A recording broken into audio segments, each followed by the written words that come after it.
Čau lidi, já jsem Jan, vítejte u dalšího videa. Opět je to dneska video z Minecrafty série. Normálně tady survival a... Normálně prostě survival.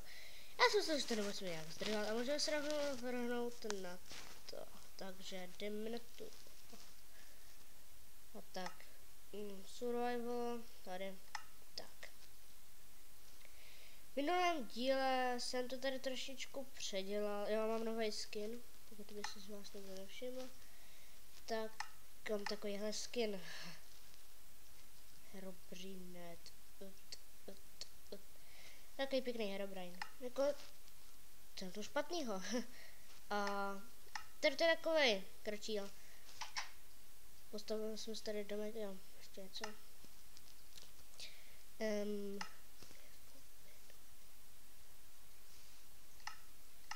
To view bobbing, počkat. Tak to mám mít zapnutý, nebo...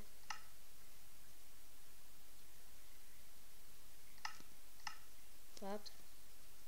Tak počkat, já chci něco nastavit, jo. Broadcast nechci. Split control, bude to ano. Jo, bylo to ono. Takže option a ještě dáme tady to, tak. A to je bylo asi všechno. Já se stěším trochu zvuk.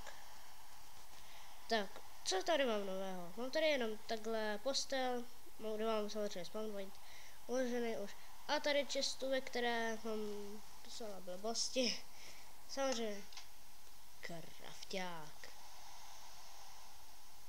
Takže čau.